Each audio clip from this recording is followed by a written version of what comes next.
In the serene village of Eastern Obolo, nestled along the creeks and mangroves of Akwa Ibom State, Nigeria, there lived a young boy named George. At 9 years old, George possessed a heart full of curiosity and innocence, though his life had been marked by tragedy. His parents, Bishop and Cynthia, had died in a horrifying motor accident on their way to Port Harcourt for a business trip. Since that fateful day, George had lived with his grandmother, Mammy Grace, a 75-year-old woman who was both his guardian and only family. However, Mammy Grace harbored a dark secret. Beneath her wrinkled skin and kind demeanor lay the truth: she was a member of a powerful witchcraft coven. For decades, Mammy Grace had sown sorrow in Eastern Obolo. Many mysterious deaths in the village were tied to her dark deeds, though no one dared to accuse her openly. George's father, Bishop, had always trusted his mother and shared every detail of his plans with her. Little did he know that it was Mammy Grace who orchestrated the accident that took his and Cynthia's lives, offering them as sacrifices to the coven.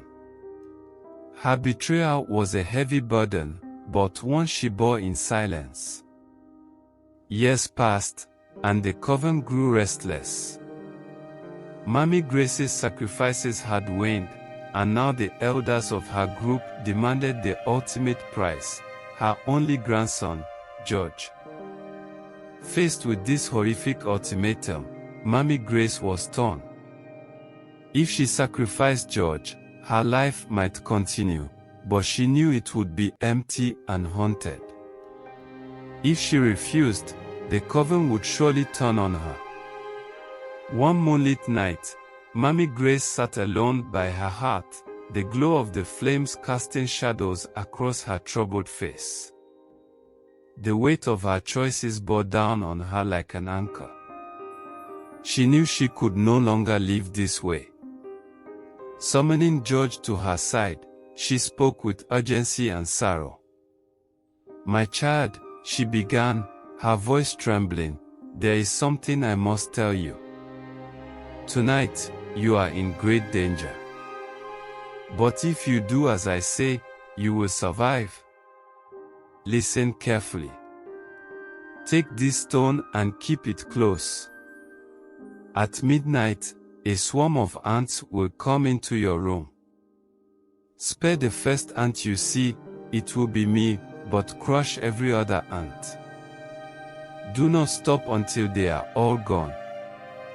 Do you understand?" George, though confused, nodded solemnly. "I will do as you say, Grandmother." As the clock struck midnight, George sat wide awake in his small room.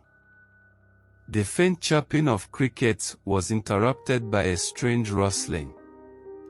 From a crack in the wall, a line of ants began to march into the room. George's heart pounded as he watched the first ant carefully. It moved slowly, as though aware of his presence. Remembering Mammy Grace's words, he let it pass. The rest of the ants swarmed in, their movements unevenly deliberate. George raised the stone and began to crush them, his small hands working tirelessly. The sound of his determination echoed in the still night. He continued until the floor was littered with the remains of the swarm, save for the first ant, which had disappeared. As dawn broke over Eastern Obolo, the village awoke to shocking news: many people had mysteriously died overnight. These were the witches of the coven, who had transformed into ants to carry out their deadly mission. George had unknowingly destroyed them, saving himself and ending their reign of terror. Mammy Grace, spared by her grandson's mercy, wept bitterly. She confessed everything to George: her role in his parents' deaths, her dark past, and her decision to protect him at the cost of betraying her coven. She begged for his forgiveness, vowing to spend the rest of her days atoning for her sins. Though heartbroken by her revelations, George forgave her. Together, they began a new chapter in Eastern Obolo. Mammy Grace renounced her witchcraft and devoted herself to healing the village she had once harmed. She became a protector, using her wisdom to guide the people instead of causing them pain. The story of Mammy Grace and George became a legend in Eastern Obolo, a tale of redemption, sacrifice, and the enduring power of love.